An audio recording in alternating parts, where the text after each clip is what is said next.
Зборуваме со представници од најстариот планинарски клуб Љуботен во Македонија. Од мојата десна страна Розе Сурловска-Ристевска, а до неа Димитрија Ристевски. Добро утро. Добро утро. Ви благодарам што сте тука. Не знам само од која година е планинарскиот клуб.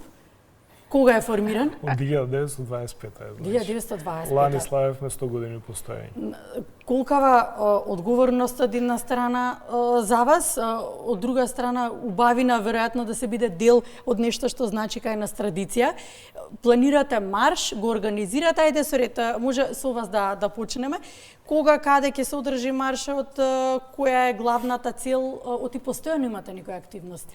Има постојано, значи, ова е 44-тото традиционално искачување на Титоврв, започнува во 80-те години или после смртта на Јосип Броз, како во чест како меморијален марш, и од тогаш наваму нели редовно си се одржува. Значи целта е генерално почнуваме турата, како тура ќе биде 31 мај.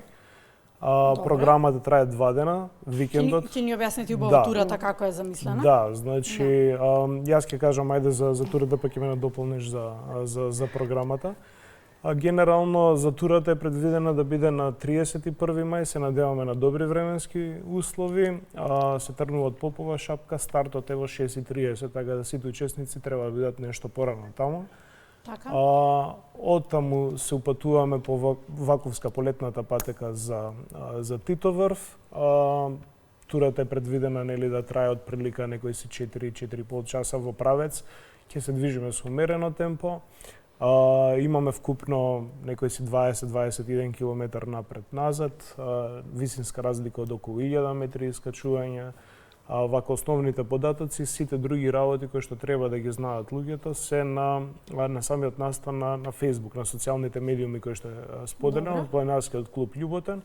Таму има можности за пријава, има можност за се друго. Вака накратко, да. За убавината да се биде дел од вашиот планинарски клуб, имаме ние фотографии подготвени и видеа, ќе ги пуштат колегите. Роза, турата. Што опфаќа турата? Турата опфаќа најпрво едно многу големо уживање, многу дружба и многу традиција. Значи, целиот настан се одвива викендот, 30 и 31 мај, секогаш е последниот викенд од мај, тоа ни е традицијата која што ја продолжуваме. Имаме многу интересни убави настани, имаме многу и уживање.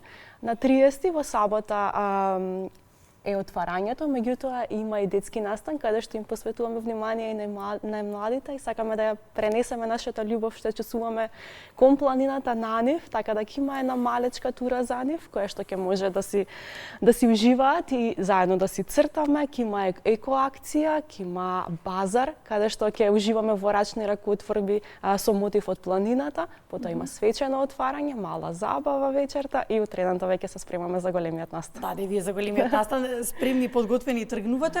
Со оглед на тоа дека турата и надморската висина не е нешто што сега мене како ми звучи, не е нешто што бара неподготовка, туку напротив треба да се биде подготвен. Се вклучуваат ли искусни планинари или пак знае некој рекреативец? Со нив треба секогаш внимателно, веројатно, давате до знаење. Можете неизменно да се надополнувате. Препорачуваме, значи, во самиот настан луѓето си гледаат тежина на турата, искачување, време траење, значи, должина, сите тие работи, се е потребно одредено планинарско искуство. Чат пат знае и рекреативец да дојде во ред. Ако ја има соодветната опрема, се придржува до правилата и прописите на турата и има психофизичка подготвеност, не е проблем. Во секој случај убаво е да се почитуваат сите предлози и правила што ги поставува клубот како организатор на оваа тура. Розе, што значи подготвеност во делот на опремата? Подготвеност во делот на опремата значи да се има најмалку основната опрема. Тоа значи дека планинарски чевли, соодветна јакна, бидејќи таа не штити и од дожд и од ветер, планинарски стапчиња, доволно вода со нас, доволно храна со нас. Ме дополниш нешто ако изуми? Не знам, мислам тие се генералните работи, слоевите облека за различни временски услови, за престој во планина за околу 10 часа. капа и ракавици, jer не знам, јас никогаш не сум ги извадил од ранец, така да тоа е заложително. Дури ми ги позаемува и мене. Да. Подготвени сте, да. И храна и вода, течности доволно за тој период, за престој на планина. Тоа значи дека постојано сте подготвени и каков и да е денот да знаете виднаш да тркнете до некое повисоко место, до некоја планина. Во текот на денот, не знам, или викендот, се случува ли тоа да избегате непланирано? Ние всушност Да, постојано цело време. се запознавме на планина, така да секогаш кога сакаме малку да уживаме и да го искористиме викендот, знаеме да Така што тргнеме. тоа е тоа. Планарскиот клуб Љубота, така и го започнав разговорот, еден од најстарите. Тоа значи за вас и обврска, така, од друга страна пак и кон помладите генерации мотив да се пренесат тие вредности да го продолжат тој пат.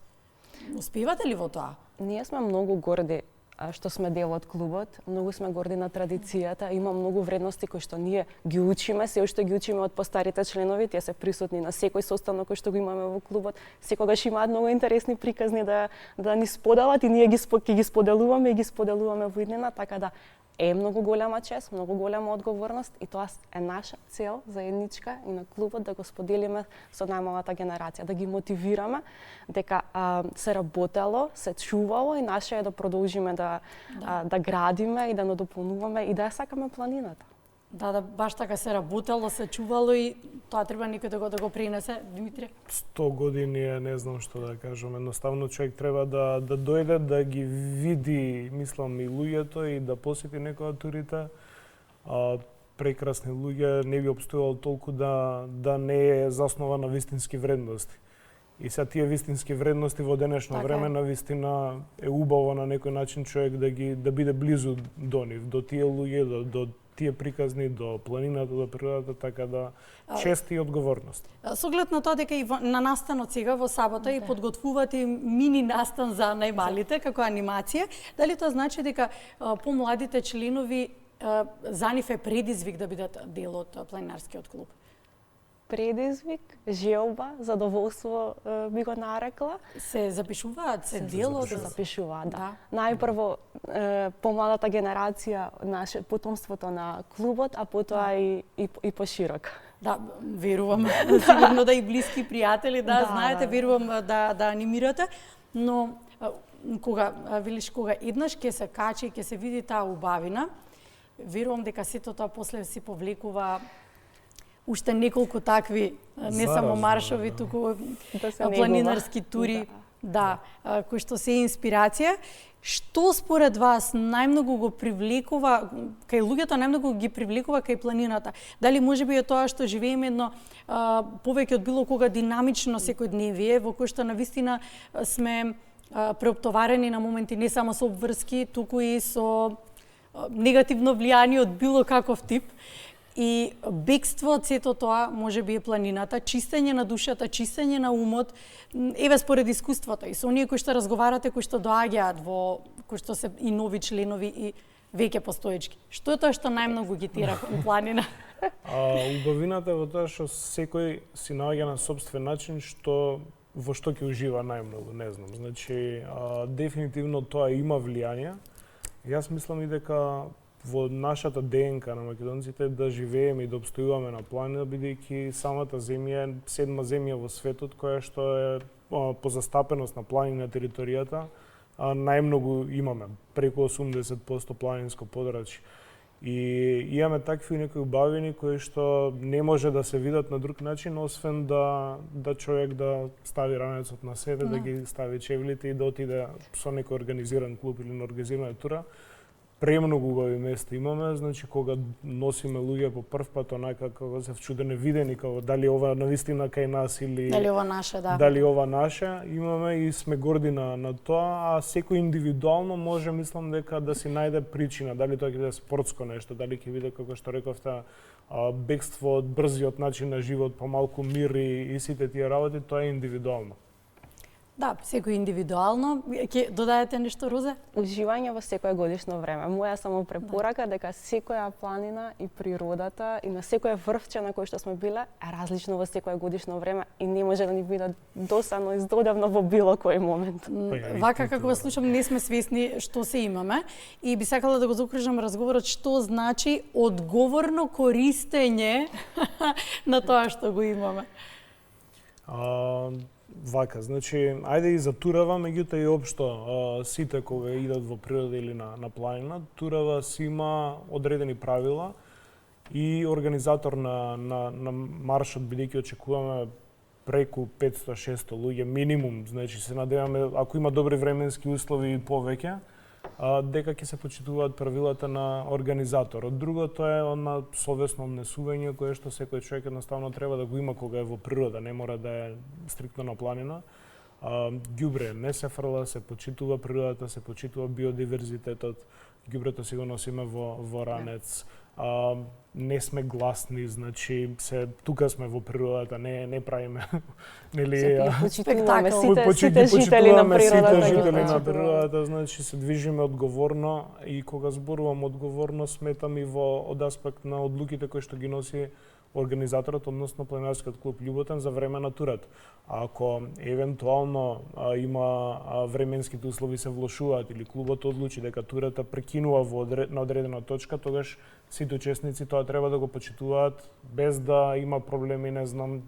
Јас ќе се качам на врвот, па без оглед на... Желбата е секогаш. Значи, многу е тешко да дојдеш до пред врвот и да не се качиш, да не го доживееш тоа чувство. Меѓутоа, безбедноста пред се, верувајте, има голема организација во позадина, се следи секој момент, секој ден, од секој аспект, од планови за евакуација, од безбедност, од сите сценарија се поминати, така да само треба да не слушнат. Тука сме за сите безбедно да отидеме, да уживаме и безбедно да се вратиме. Да, треба да си има и почит, се разбира кон тоа. Така што убаво го завршуваме разговорот, праќам и убав апел. Ќе добиете сега информации какво ќе биде времето, ќе се вклучиме во УХМР. Благодарам што ни бевте гости денеска. Благодарам. Да. Благодарам на вас. Планинарскиот марш на Планинарскиот клуб Љуботен е сега овој викенд 30 и 31.